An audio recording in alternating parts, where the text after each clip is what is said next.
அது இது வரைக்கும் ஏஜ் கூட அட்டென்ட் பண்ணல. அந்த குழந்தைய போயிட்டு மனசாச்சே இல்லாம அந்த குழந்தைய போய் ரேப் பண்ண அவனுக்கு எப்படி மனசு வந்துச்சு? ஏன் 19 வயசு அவனுக்கு இருந்தா என்ன அப்படின்னா போய் திரியறான் அவன். நாங்க காலேஜ் விட்டுட்டு இந்த இடத்துக்கு வந்து போராடினா அதுக்கு ஒரே ஒரு காரணம் மட்டும்தான், அவனை நாங்க சும்மா விடக்கூடாதனால மட்டும்தான் நாங்க இந்த இடத்துக்கு வந்து இவ்வளவு தூரம் போராடுறோம். அவனை எங்க கிட்ட விடுங்க. நடக்க முடியல. ஏன்னா இந்த இடத்துல நாங்க இப்ப நார்மலா நாங்க பீச்சுக்கு நம்ம சுத்துவோம். ஆனா இப்ப நார்மலா நம்மளால நடக்க முடியாது. எல்லாமே இந்த ஆர்த்தினால அந்த பிரச்சனை பார்த்து தானே நம்மளுக்கு நடந்து வர தோணும். இப்ப நான் வெளிநாட்டுல எல்லாம் எப்படி அந்த பொண்ணை வந்து யாராவது ரேப் பண்ணாங்கன்னா நடு ரோட்ல சுடுவாங்க, இல்லைன்னா தூக்கு தண்டனை வாங்கி தருவாங்க. ஆனா இந்த பாண்டிச்சேரியில எப்படி வரத்துக்கே பயப்படுறாங்க சில பேர்லாம். டூரிஸ்டே பயப்படும் போது நம்ம இந்த நாட்டிலே இருக்கிறோம், நம்ம இந்த பாண்டிச்சேரியில இருக்கிறோம். ஆனா நம்மளால ஒரு நிமிஷம் பயத்தோட தான் இந்த இடத்துல வாழ முடியுது. நாங்க BA சோஷியல் ஒர்க் படிக்கிறேன். நான் வந்து வெளியே தான் விசிட் பண்ணவே முடியும் இந்த பீச் ஆண்ட இந்த இடத்துல தான். அப்ப என்னால எப்படி இந்த இடத்துல நாங்க 28 பேர் எங்களுக்கு காலேஜ் ஸ்டூடெண்ட் உமன்ஸ் காலேஜ்ல நான் படிக்கிறேன். நாங்க எப்படி வெளியே வந்து ஒரு ஆள்கிட்ட நாங்க வந்து எப்படி பேச முடியும்? எப்படி வந்து அவங்களோட சர்வே எங்களால் எப்படி எடுக்க முடியும்? அந்த இடத்துல எங்களால் நாங்க ஒரு நிமிஷம் பார்த்து பயப்படுவோமா? சரி, நாங்க எப்படி ஒரு அண்ணன், ஒரு அப்பா, ஒரு தம்பின்றதுனால தானே ஒருத்தங்க கிட்ட நாங்க பேசுறோம். அவங்க என்ன கஞ்சா அடிச்சுக்கிறாங்கன்னு எங்களுக்கு தெரியுமா? அவங்க குடிச்சுக்கிறாங்கன்னு எனக்கு தெரியுமா? எங்களுக்கு எப்படி தெரியும் அவங்க குடிச்சுக்கிறாங்க கஞ்சா அடிச்சுக்கிறாங்கன்னு?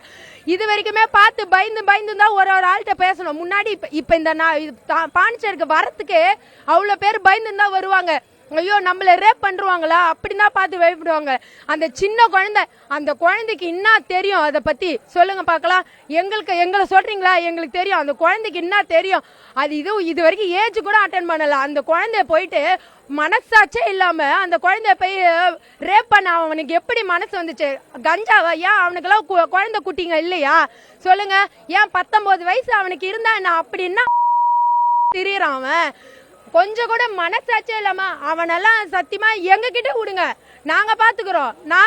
அவனை நாங்க என்ன பண்ணணும் எங்களுக்கு தெரியும். எங்க கிட்ட வந்து அவனை விடுங்க. நாங்க எல்லாருமே கும்பலா சேர்ந்து நாங்க பெண்கள்லாம் நாங்க போராடுறோம். எதுக்கு? நாங்க காலேஜ் விட்டுட்டு இந்த இடத்துக்கு வந்து போராடினா அதுக்கு ஒரே ஒரு காரணம் மட்டும்தான், அவனை நாங்க சும்மா விடக்கூடாதனால மட்டும்தான் நாங்க இந்த இடத்துக்கு வந்து இவ்வளவு தூரம் போராடுறோம். அவனை எங்க கிட்ட விடுங்க. எதுக்கு அவனை உள்ள வச்சுன்னு இருக்கீங்க? எதுக்கு அவனை உள்ள வச்சுக்கின்னு வந்து 3 வேளை சாப்பாடு எதுக்கு கொடுக்குறீங்க? அந்த புள்ள 3 நாள் சாப்பாடு இல்லாம கஷ்டப்பட்டதுல அந்த இடத்துல வீட்லயே இருந்துன்னு பக்கத்து தெருவுல தான் இருக்குது அந்த பொண்ணு.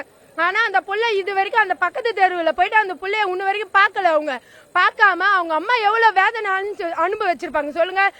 நம்ம அம்மா ஒரு அரை நாள் காணோம்னா நம்மளுக்கு எவ்வளவு போன் அடிச்சுன்னு எவ்வளவு பதத்தோட இருப்பாங்க. ஒரு பெண்கள்லாம் என்ன பதத்தோட இருக்கிறது தான் அவன் மனசாட்சி இல்ல அவனுக்கு. அவ்வளவு என்ன போய் திரியறான் அவன். ஒரு பெண்களை எப்படி பண்ணணும் அவனுக்கு ஃபர்ஸ்ட் தோணுது. அவனுக்கு வேணும்னா அவன் லவ் பண்ணலாம், தனியா பண்ணலாம். புரியுதுங்களா? எதுக்கு பெண்கள்? அந்த குழந்தை அது பச்சை ரிசு, அதுக்கு என்ன தெரியும் நம்மள பத்தி? சொல்லுங்க பாக்கலாம். நடந்த சம்பவம் வந்து இதுக்கு முன்னாடி யாருக்குமே நடக்காது இல்ல. 72 கேஸ் வந்துக்குது 2022ல. எதுக்கு மறைக்கப்படுறீங்க? இந்த வருஷம் வந்து இது நடந்துட்டு இருக்கும் போதே இதுக்கு முன்னாடி வந்து இந்த LKG ஸ்டூடெண்ட்ஸ் நடந்தது. இப்ப இது நடந்துட்டு இருக்கும் போதே நடக்குதுன்னா பெண்களுக்கு எங்க பாதுகாப்பு? அரசாங்கம் எங்க கொடுக்குது? நேத்து உமன்ஸ் டே கொண்டாடுறீங்க. எந்த லட்சத்துல நீங்க உமன்ஸ் டே கொண்டாடுறீங்க? பெண்கள் எங்க சுதந்திரப்பட்டாங்களா? இன்னும் எல்லாம் வீட்டுல வரதுக்கு பயப்படுறாங்க. பெத்த குழந்தையே பயப்படுது அப்பாவை.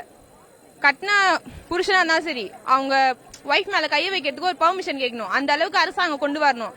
இது வந்து நம்ம இது இப்படியே லேஸ்ல விட்டுட்டோம்னா, இதுக்கு முன்னாடி வந்து ஸ்ரீமதி கேஸ் வந்தது. ஸ்ரீமதி கேஸ் அடுத்து அதை நம்ம விட்டுட்டோம். கீர்த்தி வரும். இதுக்கப்புறம் ஒரு கிழக்க விரும்பலங்க. இதுதான் கடைசியா இருக்கணும். குற்றவாளிகளுக்கு தூக்கு தண்டனை கிடைக்கணும். கிடைக்கிற வரைக்கும் நாங்க இந்த போராட்டத்தை விடுறதாவே இல்ல. தூக்கு தண்டனை கிடைக்கிற வரைக்கும் நாங்க கண்டிப்பா சார்பா கண்டிப்பா நாங்க போராட்டத்தை தொடர்ந்துட்டே தான் இருப்போம். இது நிக்கவே நிக்காது.